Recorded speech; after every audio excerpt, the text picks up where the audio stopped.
No sé si te ha pasado que cuando le ofreces algo a tu hijo, cuando se sientan a comer, no es capaz como de masticar y le queda acá toda la comida en un lado, se demora 1, 2 horas comiendo.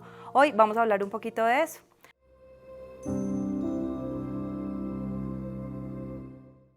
La selectividad es una palabra muy amplia para hablar de los niños que tienen dificultades para alimentarse. No solamente tienen dificultades para probar, muchas veces tienen dificultades en la masticación, muchas veces tienen dificultades en todo el tema cuando comen, que comen poquitas cantidades, tienen dificultad para variar las comidas. No sé si han visto muchas veces en los niños que les ofrecemos zanahoria, la aceptan y es el único vegetal que quieren comer en todas las comidas por una semana, por un mes y después se cansan de comer ese alimento.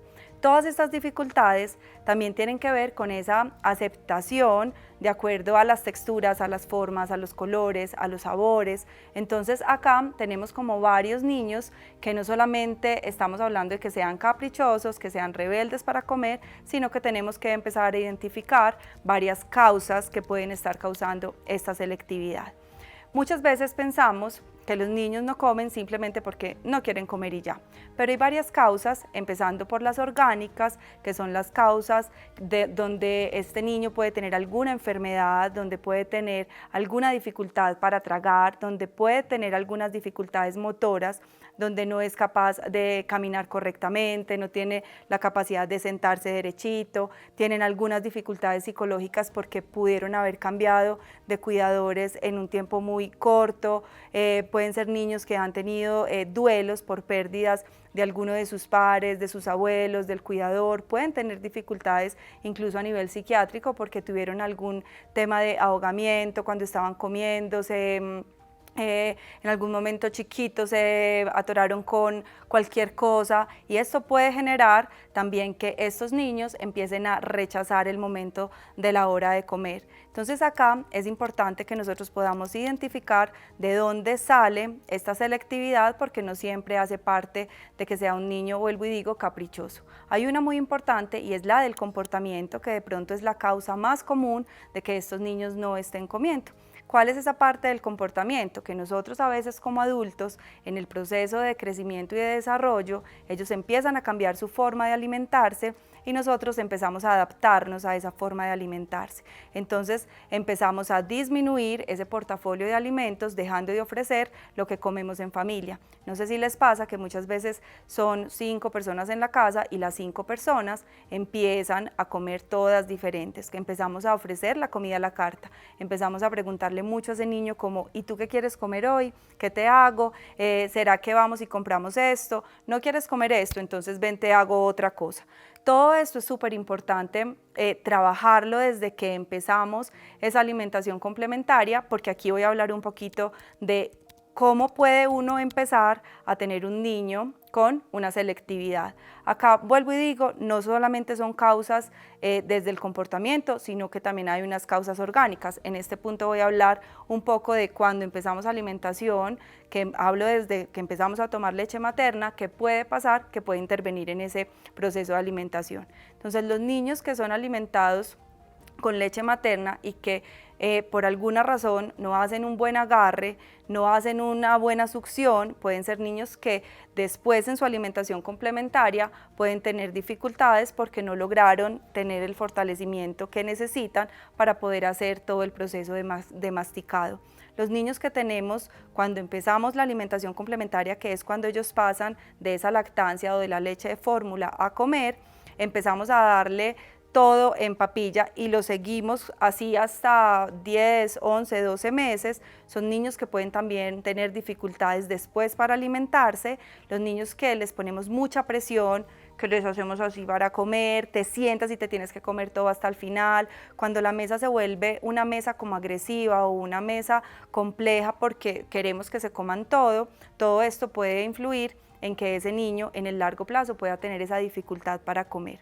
Hay algo que muchas veces vemos, pero no hablamos mucho, y es un desorden que se da en el procesamiento sensorial.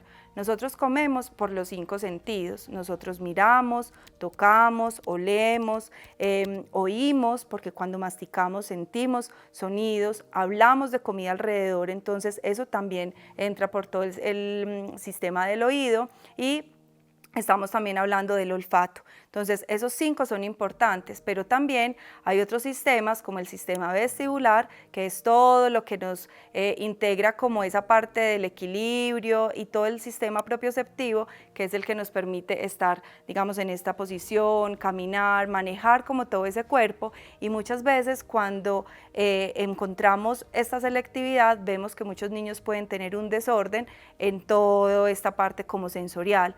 Eso también hace que este niño tenga una dificultad, no porque no quiera comer, porque no le guste, sino porque no sabe manejar y no sabe cómo integrar todos estos sistemas, y esto hace que pues, se dificulte más la alimentación. Hay algo que es súper importante, que a veces como papás no lo hacemos de mal, porque esto nunca lo haríamos para afectar a nuestros hijos o a los niños, pero la ansiedad del cuidador o de la mamá también influye mucho en esta selectividad. Si es un niño que no come muy bien, esa mamá se desespera, o muchas veces en alimentación complementaria le da miedo a esa mamá de dar un alimento sólido, entonces empezamos a dar solamente licuados para que no se vayan a ahogar, porque les da susto que se les atranque una cosita. Entonces todas esas inseguridades, vuelvo y digo, de la mamá o del cuidador, pueden pasar a ese niño y pueden empezar a tener ese miedo y esa angustia a la hora de comer. Acá también pasa que cuando los niños son, llamémoslo así como más coloquial, más flaquitos o tienen un peso mayor, pues empezamos a tener, digamos, una fijación mayor a la forma en que comen. Entonces, si es el niño flaquito, queremos darle mucha comida, y si es un niño que tiene un peso mayor, empezamos a buscar la forma de que no coman. Esto también empieza a interferir como en ese proceso de alimentación, y esto también puede generar una selectividad alimentaria. ¿Qué pasa desde la parte nutricional? Digamos que aquí he hablado mucho como del tema del comportamiento, de la sensorialidad, de la integración, pero ¿y qué pasa desde esa parte nutricional? Cuando un niño es selectivo, podemos empezar a tener bajos nutrientes en el cuerpo, principalmente de hierro, de zinc, una baja densidad calórica, podemos tener baja fibra, y esto también pone en riesgo el crecimiento y el desarrollo. Son niños que pueden tener un estancamiento en su curva de crecimiento, pueden empezar a tener dificultades en el aprendizaje, pueden empezar a tener estreñimiento, dolores de estómago a repetición, podemos empezar a ver que son niños que se vuelven más apáticos, más irritables. Entonces, miren todo lo que influye cuando un niño no se alimenta bien, también en ese día a día. Hay que revisar bien como desde que están chiquitos, desde la parte médica, si hay algo que está interfiriendo, porque muchas veces nos quedamos, vuelvo y digo, en que son niños caprichosos y rebeldes, pero hay muchas cosas que nos pueden dar indicios y que nosotros podemos ir revisando cómo este niño está recibiendo esa alimentación. Voy a decir acá como unas cuantas como para tener esas banderitas rojas que nos van a ayudar a identificar.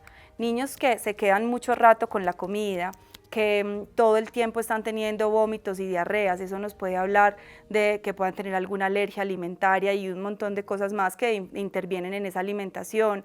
Dolor de estómago a repetición, estreñimiento. Si yo estoy muy estreñido, pues también me voy a sentir todo el tiempo muy lleno, entonces eso va a hacer que sea mucho más difícil la alimentación. Enfermedades crónicas o agudas, gripas a repetición. Si yo todo el tiempo tengo mis fosas llenas de moquito, si tengo los pulmones con moco, va a ser difícil poder tener una buena masticación, porque todo el tiempo voy a tener como la boquita abierta para poder respirar. Entonces eso también me va a dificultar la alimentación. Por eso es importante que acá intervengan muchas especialidades y uno empezar a identificar dónde es que estamos teniendo la dificultad para poder manejar la enfermedad de base, y que esto nos pueda ayudar en el tema de que ellos coman mejor.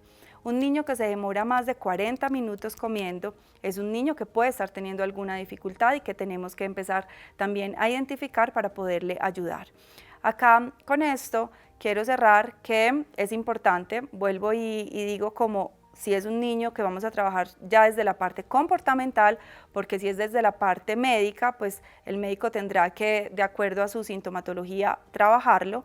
Es desde la parte nutricional empezar a trabajar también en crear rutinas, establecer horarios, planear lo que vamos a comer, tratar de que la alimentación sea variada, que le pongamos un plato bonito, que no le pongamos un montón de comida, porque si de entrada yo veo mucha comida en mi plato, pues lo que voy a hacer es salir corriendo porque yo a qué horas me voy a terminar todo eso. Entonces al principio es mejor poner porciones pequeñas de todos los grupos de alimentos, que ellos puedan empezar a tener también esa exploración no solamente en la mesa, sino fuera de la mesa, ir a mercar con ellos, cocinar, jugar con alimentos, ver programas de alimentos, leer de alimentos, porque eso también va a empezar a generar una confianza distinta y que la aceptación de los alimentos sea mucho mejor.